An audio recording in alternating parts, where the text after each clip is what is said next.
It's almost like the chicken with the golden eggs, except instead of eggs, it's doo-doo.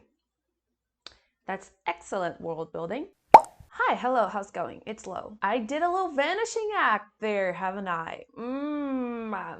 Yes. In my defense, I do have a very good explanation. What happened was I changed jobs, and for a while I actually had to work two jobs. That amount of time was supposed to be a week, which stretched for almost 2 months of working two jobs. So I was dead inside and outside. I was dead to the world. I also did my initiation in my religion, my official initiation. That process is very lengthy and very complicated and demands a lot of attention and time and money. And so I did that, but I ended up officially joining the temple, as you can see by the pictures. So yeah, I was doing things that took a lot of time. As I said before, this is a hobby and I will do this when I have the time to do it. Today I was like,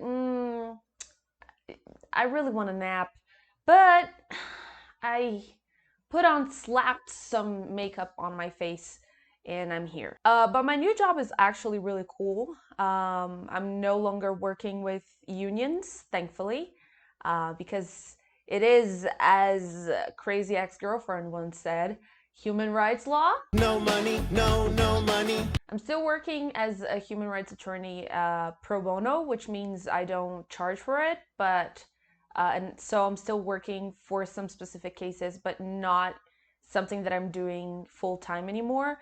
I can explain why I made the decision to switch careers so suddenly, but mostly the long and short of it, I was very tired and I was burning out and I needed a change of pace and a change of scenery. So I'm now working with public civil construction. I'm an attorney for construction companies. So it's a very sharp change. I'm not sure how long I'm staying working with this. I'm liking it a lot so far, but working with human rights has made me a person that doesn't believe in anything anymore. So I'm very exhausted and I decided that I really needed a break. But anyway, this is why I went missing for a while. I had a little bit of identity crisis and I changed jobs. I'm also making more money, so this is also a very positive thing. Before any of you call me a hypocrite, I invite you to work with human rights and unions for 5 years in a row, and then come back and report to me, especially during Bolsonaro's presidency.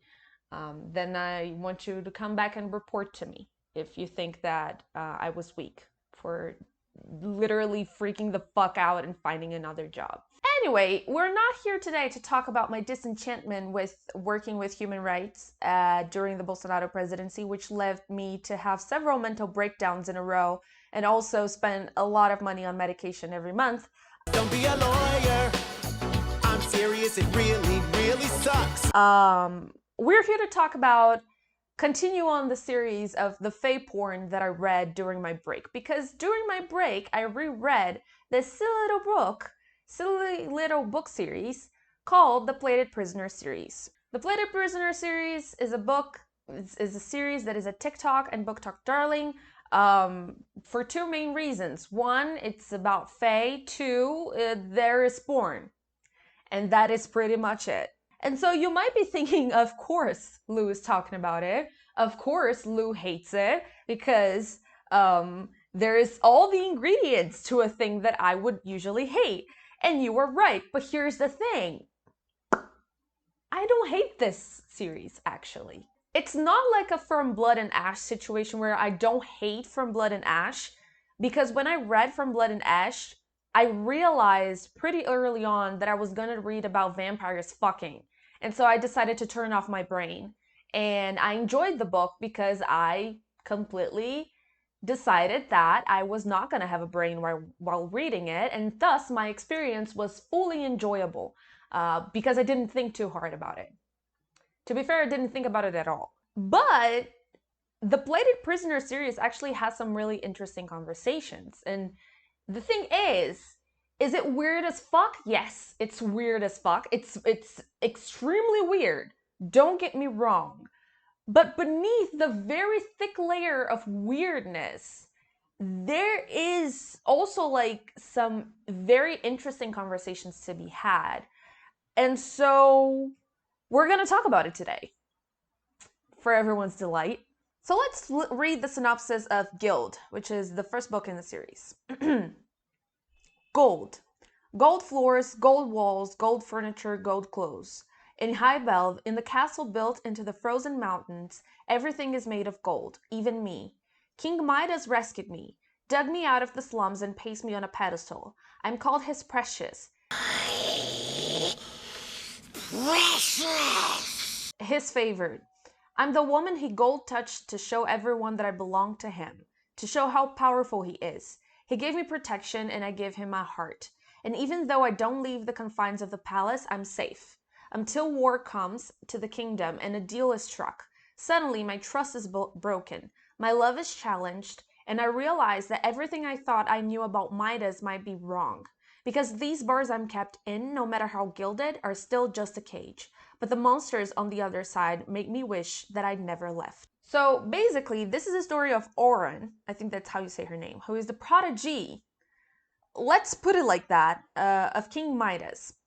King Midas keeps her as a concubine because he has a wife called Melina, which, by the way, dumb bitch alert, the dumbest fucking bitch that I've seen in YA literature for a very long time. She only makes very bad choices. It's incredible to see, really, anyway. We learn more about why she thinks that this arrangement is fine later on, but the only other thing that makes Oren so interesting, besides the fact that she's a kept concubine for the king, is that she's completely made of gold.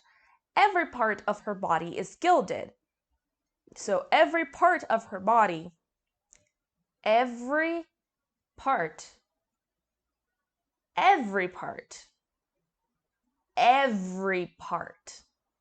of her body is gilded. What I mean by this is that she has a gilded pussy. So every part of Oren is gold, and she's kept in this golden cage where she's kept safe from the outside world, and this is how the story begins.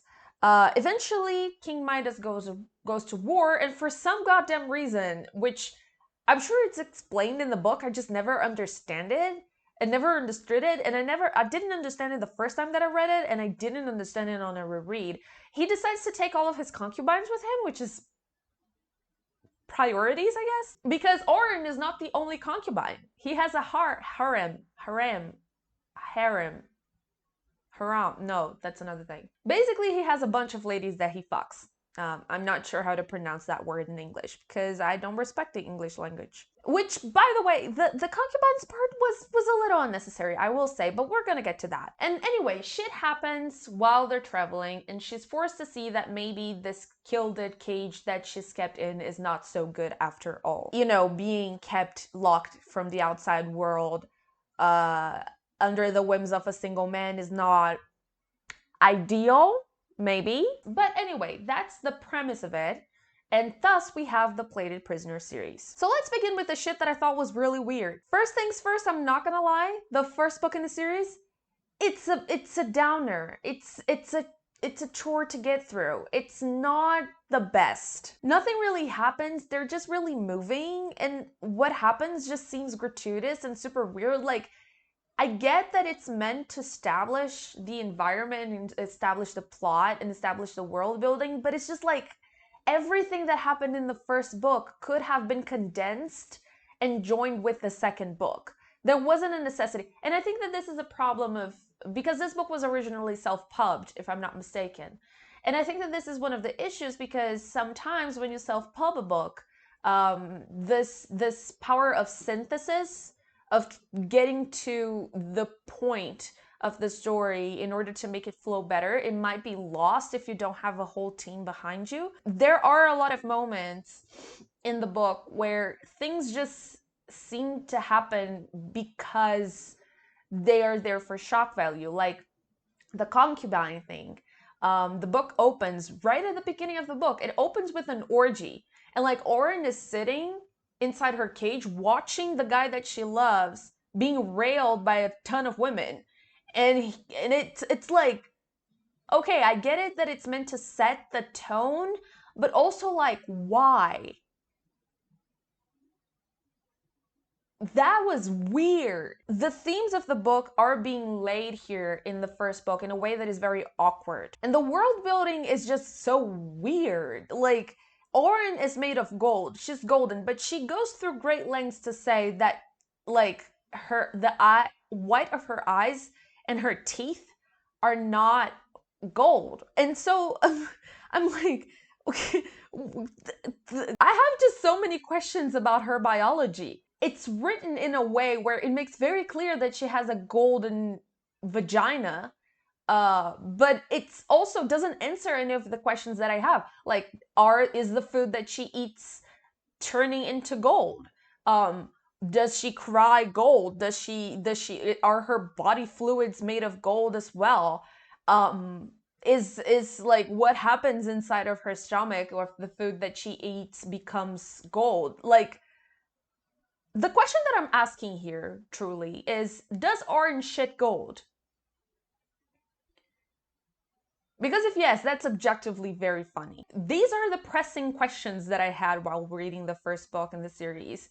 Like, is it like gold poop? And, you know, is she a moneymaker in that sense? And those questions were never answered. And instead, we have awkward sex scenes and a lot of walking. And I don't like Lord of the Rings because just there's a lot of walking, and I'm not a huge fan of walking and walking and walking and walking and walking. And in fact, she's not even walking, she's inside a carriage and nothing really happens. And it's just like, it feels like all of the excitement happens about 30% to the end of the book. And so the pacing in the first book, it's really awkward. It's just everything in the first book is just very awkward. It feels like she's still growing into her craft and she's still growing into this world that she built. And she's trying to lay the basis for the themes that are going to come in the later books. But she does it in a way that is very awkwardly put. I also have to add that the writing is very simplistic. It's not flowery and it's not trying to be, which is not a bad thing, but it's not a good thing either.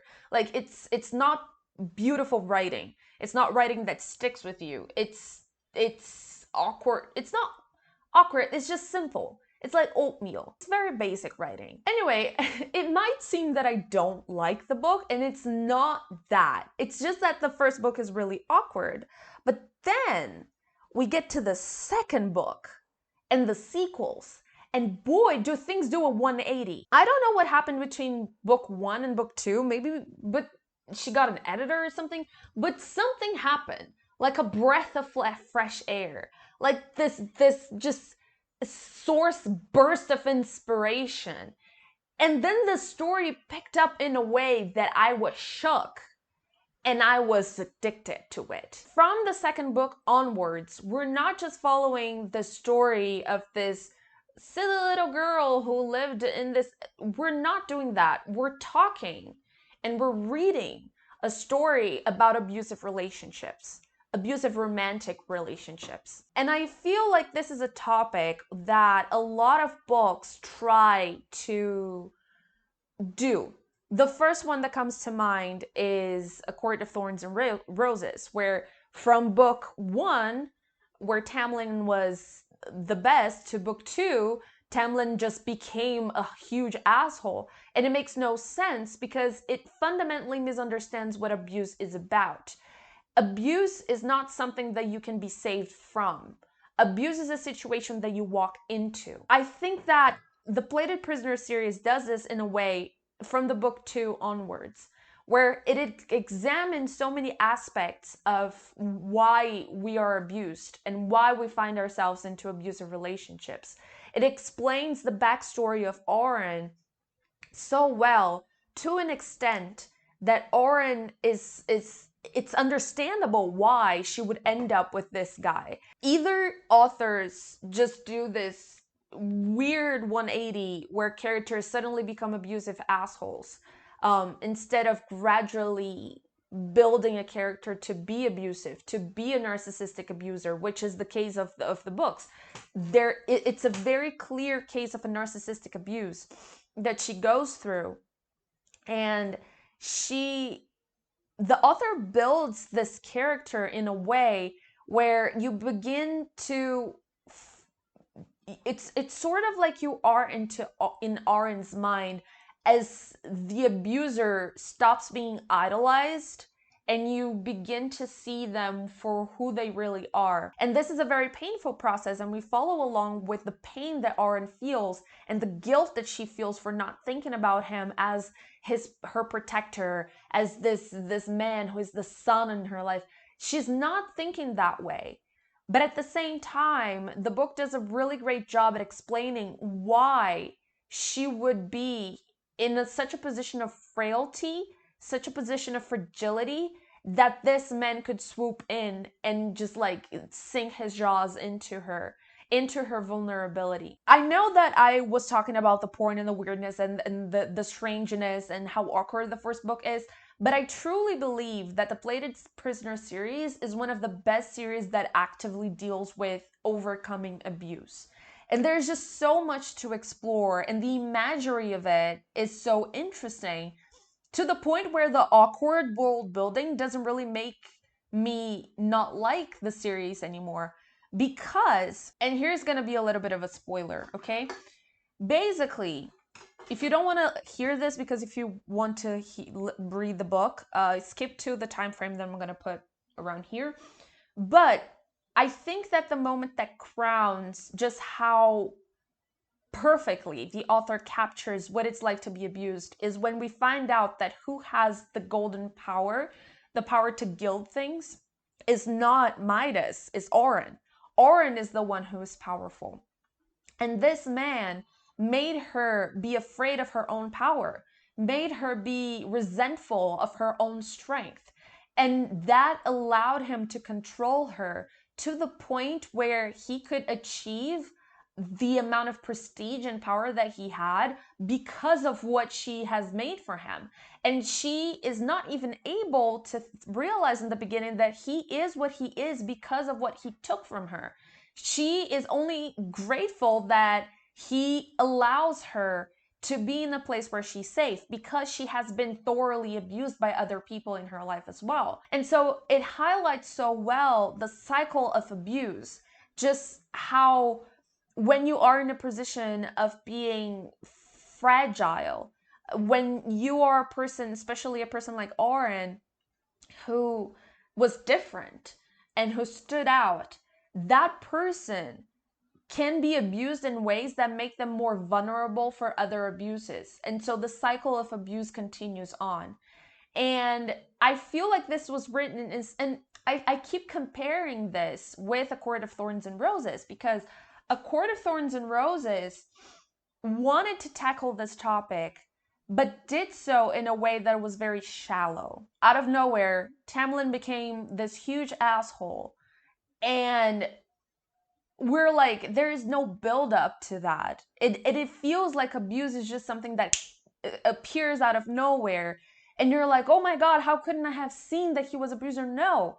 In the Plated Prisoner series, the signs are all there, and we follow along this journey of this woman coming to realize that she is in an abusive relationship, that he is exploiting her power, that he is exploiting her light, like the strength that she has, that he is getting stronger because of that, and that if she wants to get out, there is no one that can get her out of the situation but herself.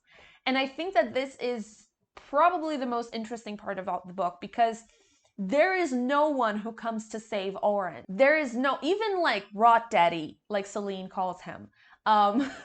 Because there is the Rot King, who is the other love interest. In a normal YA book would be the guy who would save Oren from the abuse, right? He would swoop in like Rice Man and just take her away from the abuse, and they would be happily ever after. It would be so easy to fall into that, but this other love interest of the book is so interesting because at no time he swoops in to save her from the situation. He trusts her enough that she can come to her senses herself, despite how much he wants to interfere and despite how much he wants to fucking destroy Midas. He is very much aware that this is Oren's path, and this is Oren's story, and that he needs to chill the fuck down and let Oren do her own thing, which she does. And then she has to also come to terms with the fact that no one is going to save her but herself. This resonated with me a lot because I have had my fair share of abusive relationships when I was growing. But the thing is that even though this is a book with a really weird world building and a really weird concept, with a character that literally shits gold, allegedly, this is one of the first books that I've seen that actively tackled the topic of abuse properly. And it tackled it in such a way that you can see just how difficult it is for you to get out of the cycle and the pattern of abuse. How easy it would be for you to just fall in line, because it takes so much strength, and strength that sometimes you don't have, in order to break yourself away from that. And when you can do it, when you decide to do it, it comes with consequences. You lose parts of yourself, really, in order to be able to escape situations of abuse. And I think that even though everything was written figuratively, all of the things, the fantasy elements, they represent things that exist in actual living, breathing people in the real world.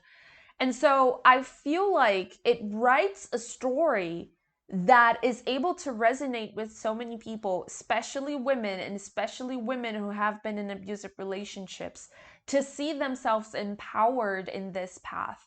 So, like I said, it has very weird moments. Like that orgy in the beginning, which I'm still not over with, because like the math is not mathing in my head, but it's able to go in such depth, just the insidiousness of an abusive relationship, how it wraps, like the person sort of holds you in their hands, and you want to escape, but escaping would take so much out of you that sometimes it's just easier to fall into line. And that push and pull is so important to have that properly depicted, because it's like I don't know, it was just a really good and raw and honest depiction of abuse. So trigger warnings do apply because it's very raw. Like, and the way I feel like this is a lived experience for the author, I dare I say, but because like the way that she writes the story coming to a fruition, the way that Oren just sort of gets in denial before she actually accepts that she's in a position of danger and she has to escape, how she tries to push people away, people who are telling her, listen, what you're going through is wrong, you can't go through this, and she pushes those people away because realizing that acknowledging it would be too painful. When she realizes that she is in an abusive relationship and she has to escape, and that she's in danger if she doesn't, and that when she finally does, she loses a part of herself that she thinks that she might never recover. But she will recover. I think that she will eventually recover. I'm not sure yet because the series isn't over. But what I feel is there are moments in this book where shit is weird. Like, don't get me wrong. But the book as a whole does such a brilliant exploration of abuse and codependency and narcissistic abuse specifically, that is just one of my favorite books, for real. Because it became one of my favorite books just because of the rawness and the honesty of the depiction of abuse in it. Like I said, after the first book, like when the second book begins, it becomes so interesting that I literally like I went through like 2 books in an afternoon. It was so good. It was so good. I loved the characters. I thought that they were really fleshed out. I loved King Rot Daddy. Thank you, Cell. I loved just how really the detail that went into the depiction of abuse in this was stunning, really. And I feel like I said, many books try to do this, but very few are able to. And the only one that I feel like does this in a fantasy setting and does it justice will be this one, the Play the Prisoner series, and Juniper and Thorn, which I began to read, and I'm taking my sweet time with it because it's triggering as fuck. Those 2 books, I feel, do a very interesting and very poignant exploration of abuse, and I truly adore it.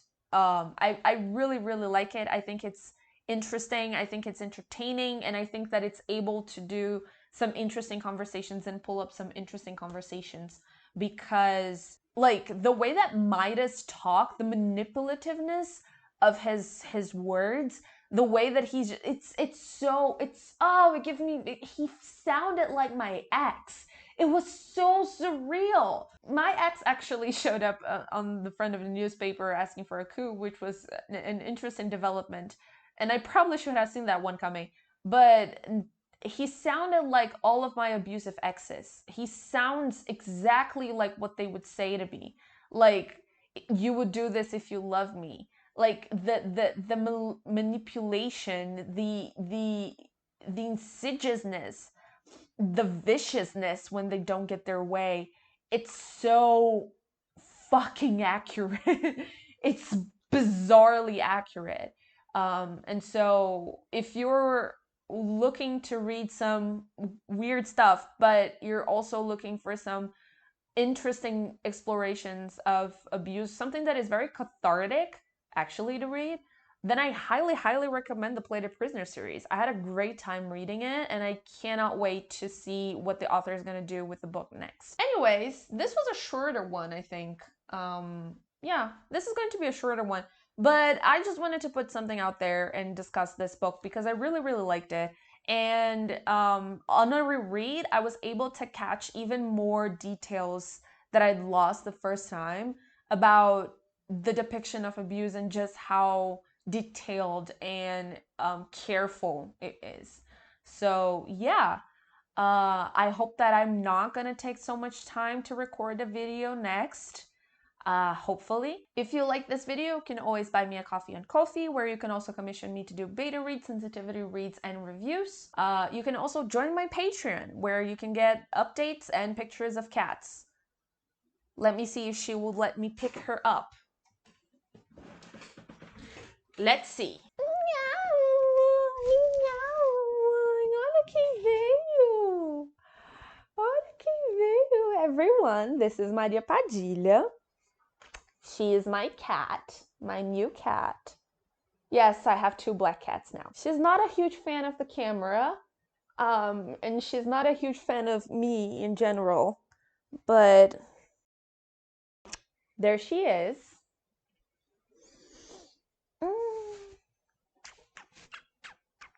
Anyways, if you want more pictures of this cutie pie and updates on my life, now more regularly, I hope, you can always join my Patreon. And this was today's video. I hope you guys enjoyed it, and I'll see you guys next time. Say bye. Just ciao.